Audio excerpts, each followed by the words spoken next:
Hello everybody, welcome back to Screenstars and welcome to another PlayStation review. Today I'm taking a look at Robocop Rogue City on the PlayStation 5. Now this is a game that I have been playing continuously since it was released.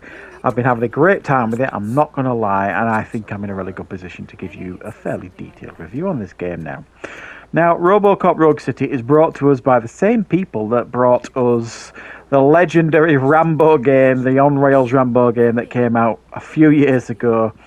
The subject of many memes, legendary terrible game. And then they surprised everybody by delivering a pretty solid Terminator game a couple of years ago, Terminator Resistance. It's a game I have played extensively, that game, and I have reviewed it fairly recently on the channel as well. And it's a game I do highly recommend if you like Terminator movies. So I've been quite looking forward to playing this game. I think they're starting to build, slowly but surely, a pretty solid rep now, this company. And I'm a huge fan of Robocop, massive fan. It is a legendary 80s sci-fi action film. One of the most iconic of the 80s. And it's never really been given a video game treatment that's done the license justice, I think that's fair to say. Has this game delivered what Robo fans have wanted all these years? Well, I have to say it really has. Now, don't get me wrong, this game is a little bit rough around the edges. You know, it's not what you would call a AAA release, it's like a AA release. You know, it is definitely rough and ready in parts. There are some glitches here and there.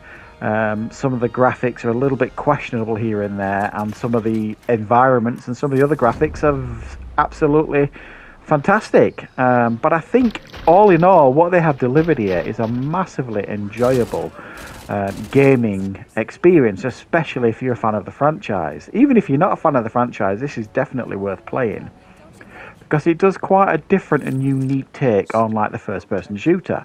It's almost like a first-person shooter that's kind of been morphed to a light RPG, I suppose, in many ways. And everything really that they try to do in this game works to some degree, some better than others, but as a package, an overall package, you definitely feel like you're being immersed into the world of Robocop here. Now, the story obviously revolves around Alex Murphy, a Detroit cop who has been turned into Robocop. They've managed to get the original voice actor back, Peter Weller, to do Robocop, and it's absolutely brilliant to hear him back in the game and voicing Robocop. He does a great job. He hasn't really missed a beat. I was a bit concerned, some of the early gameplay footage I was watching of this a few months ago, it kind of sounded like his voice acting was a bit stifled and stuff, but it actually works. I mean, a couple of times it feels a little bit off, but for the most part it really works here, and you really do feel like you're you know, watching a movie almost with Peter Weller's voiceover work here. We've also got Nancy Allen as well returning as his partner. So they've really pulled out all the stops here to try and get you as immersed as possible here. Robocop looks fantastic. And there is a new bad guy in town called the New Guy, simply at the beginning of the game. All the gangs in old Detroit are trying to impress this guy. They're trying to get this new guy to get all the gangs to work for them, and it's up to Robocop, basically, to hunt down this new villain and take care of him. And he does this in a number of ways, really. I mean, the game is kind of split into a few different sections. So you'll start off at the beginning of the missions at the police station. You will kind of, you know, you'll be sat in your chair as you are in the movies. You'll have a chat with a couple of people here and there. You'll do a couple of like very simple to do missions, like getting people to sign a card at the police station, doing other little bits and pieces. It kind of gets you immersed into the whole police station experience. And then you are kind of sent out on missions into Detroit. So you'll set off, and they're like mini open worlds, really. Little sections of the city that you can wander around and explore and get fully immersed into it. Now, you can obviously go straight into it and do like the main missions, but there's a lot of side activity going on in these little hubs. You can kind of put parking offences on vehicles that are breaking the law. There's like other side activities and small crimes for you to get involved with. And it does some pretty nice dialogue options as well. Some of them you can be really strict with the law and fine them, and that's fine, you're upholding the law. But there's other things where you can kind of let them off lightly with a warning or giving community service and things like that. And that's serving the public trust. So it allows you to kind of make different dialogue choices, which they might not hugely affect the game, or it certainly doesn't feel like they are, but it's a nice little touch. It makes you feel a little bit more in control of Robocop's dialogue options. So it's a nice little touch here. So you wander around these hubs, some of them at the night, and some of them during the day. Doing these little side missions and then getting involved in the main missions. And the main missions essentially are kicking down doors and shooting bad guys in more extreme and violent ways. And it is incredibly violent, this game, and incredibly satisfying, the combat. Now, those of you who are used to, you know, really slick Call of Duty type action games where you're hiding around cover and then sneaking shots off and all that kind of stuff, you know, you're in for a different experience with this game. This game does not do that at all. You are essentially Robocop, so therefore you are a tank. And even though you can take damage, and you do take damage, it takes an awful lot to put you down. So you go into these rooms and you feel almost invincible at times, especially when you start leveling up. And you could just knock through these doors, knock down walls, break into rooms, and just clear the room of bad guys in seconds using your signature sidearm from the movies. And it's got all the normal noises and everything. I mean, it just feels so awesome walking around these environments with the big thud of Robocop's feet on the ground. The sound of his weapon going off. You can pick up other weapons off the floor and use them as well. But none are really as satisfying as using your, you know, your signature sidearm from the movies that he keeps in his leg. My favourite weapon that you can pick up from the, you know, from the enemies is the shotgun, the combat shotgun. It's just so effective and it's just really cool to use. You can pick up other things in the environment and chuck them at enemies, you know, like, as you can see there, like fuel canisters to cause explosions. You can pick the bad guys up, you can grab them and then throw them out of windows, throw them into other enemies.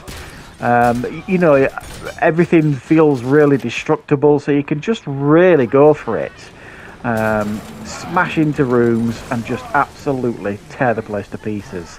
The gore is fantastic. You know, you're blowing heads off and limbs off. I mean, it is very much in keeping with the original Robocop movie that was an ultra-violent, over-the-top movie. It's got the signature sense of humour as well and satire from the original movie in spades. You know, it'll make you chuckle here and there with some of the conversations that you hear.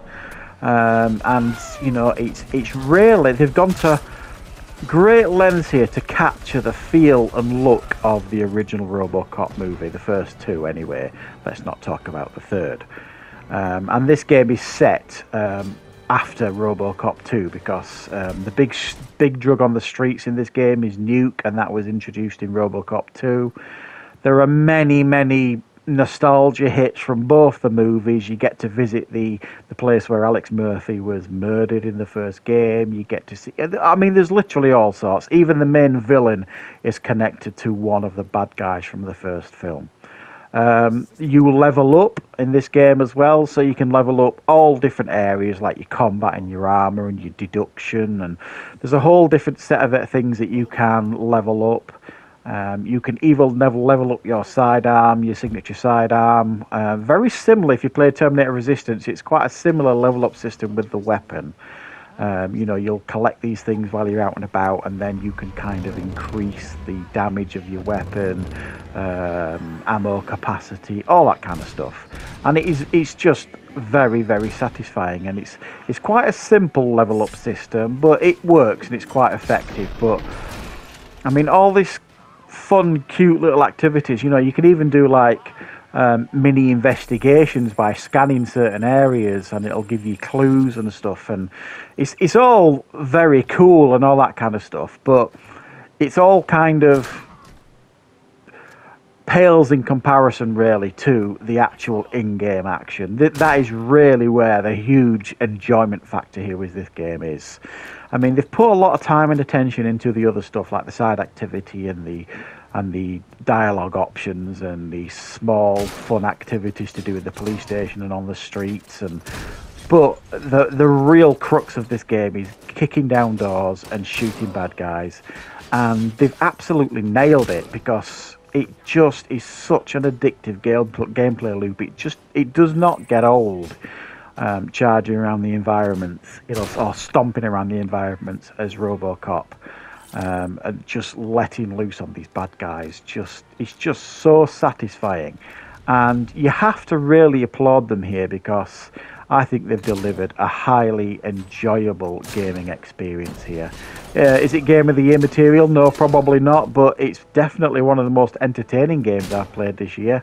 And I strongly recommend it, guys. If you've got some doubts about this one, put them to one side. It's a lot of fun, and I do recommend you try it. So thank you very much for watching.